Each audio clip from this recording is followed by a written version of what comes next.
Oh, we're comparing stats. Baby girl doesn't know that I am Tom Brady at this game. Married at 18, divorced at 21. Second marriage, married at 25, divorced at 28. Third engagement, engaged at 29, ended it at 30, but I kept the ring. I'm still keeping Tom Brady on his toes.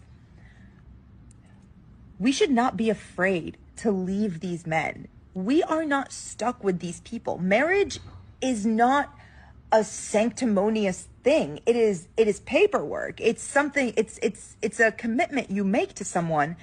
But if you feel like you're not getting anything from that commitment and you're trying, you gotta go. You gotta go. You have to go. I know it's difficult to fill out paperwork and to make appointments and to do all of these things, but this is your fucking life. Do you want to be stuck with someone? Period. Do you want to be stuck with someone? Such. Ah, yes, such wisdom, such grace. It really does bring a tear to the eye, doesn't it? But enough sentimentality, let's cut through the nonsense. When it comes to modern women and accountability, comparing them to Superman and Kryptonite. Please, that's way too gentle. It's more like sprinkling salt on a snail instant meltdown. Or better yet, it's like an ant getting roasted under a magnifying glass. No contest. Accountability hits, and poof gone. And look, I know some might be thinking, oh, Mia Khalifa is just an extreme case, or that level of delusion can't be that widespread. Yeah, right. At this point, Mia Khalifa isn't some wild exception. She's practically the mascot of the modern Western woman. She's not standing out, she's blending right into the crowd of delusion. Let's go gambling! Aw, dang it! Aw, dang it! Aw, dang it! Ah, here we go again. As I've said in many of my recent rants, it's not just enough for these women to tell it like it is when they decide to join the $5 a pop escort service. No, that would be too simple, too honest. Now they practically demand the world see them as some sort of entrepreneurial masterminds, the titans of industry ready to hop on a round-trip flight to the next big economic forum. You know, because clearly selling the fantasy of connection qualifies you for a TED Talk these days, right? The belief for chicks like this is that if they can just tweak the language enough, dress up their career with fancy words and convoluted titles, somehow the integrity of their choices magically upgrades. I'm not an escort, I'm an experienced curator, oh please. Let's not pretend we're talking about anything other than the world's oldest profession with a fresh coat of Instagram filter slapped on top. The only thing that's truly entrepreneurial about it is the sheer audacity. And calling this a career. The court notified me that my final decree of divorce has been approved by the judge. I know that it sucks being alone. I come home and I'm alone. I go everywhere alone. I don't hardly talk to him anymore. I don't blame him. I filed for the divorce. So I'm sure people are wondering, well, you filed. Why are you so upset? Why are you crying? Just because you make a decision that you think is going to end up making things better doesn't mean that you have to give up the fact that you love that person or that you did it because you were trying or whatever. I've never met anybody like him, and I've never loved anybody like him either. But I don't want a divorce. I still am very much in love with my husband. You gotta love it when two clips unintentionally turn into a perfect before and after saga. It's almost poetic, right? At the end of the day, the battle between women and accountability has its own twisted silver lining. Sure, they ride the freedom train, praise infidelity, divorce, independence, all while waving flags of empowerment like they've unlocked some ancient secret. They flaunt clips about how strong and liberated they are, as if those same choices aren't setting them up for disaster later on. But accountability, whether they like it or not, always gets the last word. It's the great equalizer. They might dodge it for a while, living the high life, thinking they're rewriting the rules of life. But reality? It's undefeated. It waits. And when it shows up? Oh, the tears. The emotional breakdowns. The dramatic TikTok confessions where the whole world can see how hard freedom actually hits when there's no safety net left. Husband serves wife with divorce papers at work after finding out she's been cheating. Laptop. That's about it. I've got some furniture. I met some friend yesterday. Yeah? Yeah. Want to go back? No, I'm good. I met her. She's really cool. Her name's Sarah Engel. Yeah? I met her too. Yeah? She's been dating Dave Gray for 7 years. What do you think I got? What do you think message I got? Oh, I'm sure she told you that we were sleeping together and she wanted to That's what I heard. We were not sleeping together. We were laying in bed and talking. Fully dressed. Nothing to it. Nothing. 100%. Okay. She can tell you what she wants. We're both unhappy and we were both talking about it. That's all. I got a message saying that she found you two in bed together. Yeah, fully dressed, talking. That's not okay. Yeah, like, I just want you to sign this so I can go on with my life. well, And I'd like to read it properly, so I'm gonna There you go.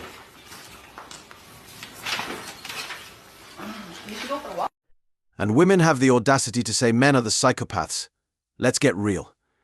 The way this woman looked at her husband in that moment, honestly, we didn't even need the sound. It could have been a silent film, and everyone would still know exactly what she did and how she felt about it.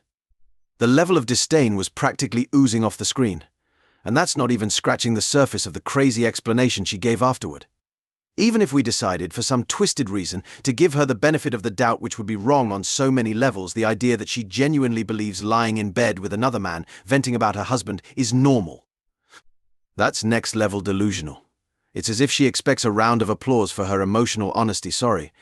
But last time I checked, that's not how it works. What is your body count? Body count?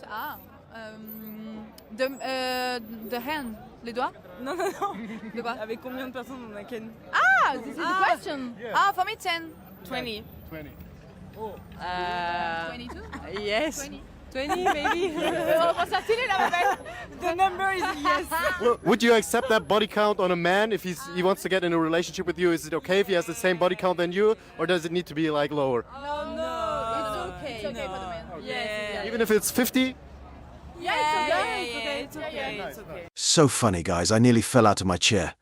The level of delusion here is off the charts. The only reason these women said yes to that line of questioning is because they knew exactly what they were walking into, and let's be real, they laid it out on the table themselves. And why is this ridiculous? Well, for starters, the question is founded on the laughable assumption that body count matters for men in the same way it does for women. Spoiler alert, it doesn't. Every respectable guy on God's green earth knows that. But let's not stop there. These women aren't telling the whole truth, and we all know it. According to the updated versions of their life stories, we've got to assume their body count is high enough to form a small army. They can try to gloss over it with their selective storytelling, but the math doesn't lie. What's the real kicker? Accountability is just too terrifying for them to bear. They'll twist themselves into knots, throw out nonsensical justifications, and keep telling each other sweet little lies to avoid facing it. I'm going to Europe this summer. What? I'm gonna go see the Olympics.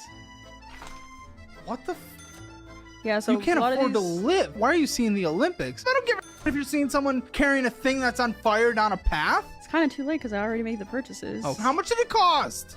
Because then you're gonna go there and you're gonna spend more money getting on food and Well, it was $2,000 to purchase the plane. And then my friend, she's like, oh, I just got a card just for Europe. And I'm like, I got a card just for Europe. Can we turn on the AC in here? I'm sweating. This is insane. Oh man, you hit the nail on the head. Accountability? Nowhere to be found. Whether it's reckless financial decisions or sexual behavior, it's like women today have been handed a free pass to avoid any kind of responsibility. Take the classic example, $250,000 in student loans for a degree in gender studies, and somehow they expect to make more than the President of the United States right out of the gate. Talk about a reality check that's long overdue.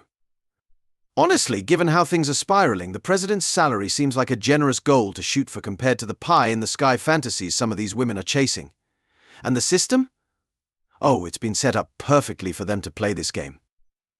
They throw money around like they actually earned it, like they've been out there grinding and hustling, but when it's time to pay the piper, nah, don't worry about it, someone will forgive those poor decisions. All because a century ago, some well-meaning but ultimately clueless simps in powdered wigs thought it was a brilliant idea to hand over the keys to the kingdom. Is go out the door. Y'all see this on camera? I'm trying to leave out the door, get away from the situation and make things better for me, but I can't seem to go. So when the police get here, you will see, because I'm gonna have to remove her from me physically. I'm trying to be polite and just walk out and have a great day, but she won't get off me. Can you please get off me? I'm asking her twice. I'm asking you to Can sit you down. please get off of me? Okay, I'm asking you to sit down. Can you please get off of me? Gary, please don't put your hands. I'm begging you, please sit down, Gary. Please, please don't leave me. Please, please. You see this, right? Gary, You see this? please, I'm stop. trying to go. Please. I'm trying to go. Look at me. Look. You nailed it. This chick's absolutely gearing up for her own version of Fight Club, and if the camera wasn't there, you know she'd be pulling out all the stops. She'd probably start flailing around like a B-list actress and claim victimhood the second the cops showed up. Next thing you know, another statistic gets chalked up to the ever-growing list of aggressive, violent men the media loves to parade around to fuel their anti-masculine agenda. What's even crazier is that half these so-called incidents are exactly like this cases where the woman got rejected after entertaining the neighborhood chatter her own and now feels entitled to unleash all hell because how dare a man have standards, right? The second reality slaps her in the face, it's game over. She's ready to sacrifice anyone and anything to keep that victim narrative rolling. And the world just eats it up, no questions asked. I caught her talking to other men, and she won't get out of my car. Now she's crying. So I caught her talking to other dudes. Oh, wow, that must be sad. God, that must be terrible. Oh, man. What were their names again? I love how you said they were just your friends and you were sending them ass pictures. Get the fuck out of my car. We really do have a modern-day plague on our hands, and it's not the one that people talk about on the news. No, this one's worse, the kind that eats away at relationships, sanity, and common sense. But let's give credit where it's due. The Man Guide fam is out here doing the Lord's work, making sure that we don't sit around enabling this madness. What gets me every time is how these women try to snatch the camera, like they're on a mission to destroy the evidence. But guess what, sweetheart? You are the one who needs to be recorded, because if it wasn't caught on tape, you'd just keep floating through life like nothing ever happened. Cheating? What cheating? In their heads, it's all just smoke and mirrors unless there's cold, hard proof otherwise they'll deny it until the cows come home. It's wild because the second that camera starts rolling, everything changes. Suddenly they're scrambling, panicking, because deep down they know the camera makes it real. Without it, they could just keep playing the same tired game, moving from one situation to the next, leaving destruction in their wake while pretending they're the victim. I don't know much about engineering, but how much more different is it? I mean, I think it's pretty different. You think, but how different is it? I don't know, because I haven't done mechanical engineering or electrical engineering, so I don't have a basis to compare the two. What do you think about that? I just think she's lazy. Oh, well, you said it. Because with her, she has a degree in engineering. Chemical engineering. Wait a minute, stop right there. You have a degree in engineering. Yes, that's how I got my job in chemical engineering. Right. So you can't do a general engineering job with that degree? It's not comparable to what I was doing. That wasn't my question. Have you looked for jobs that will pay you for general engineering? And there we are, a single mum right at the heart of the chaos. The classic symbol of modern missteps and misplaced expectations. It's almost like a twisted trophy of the ongoing narrative that's been spun out of control.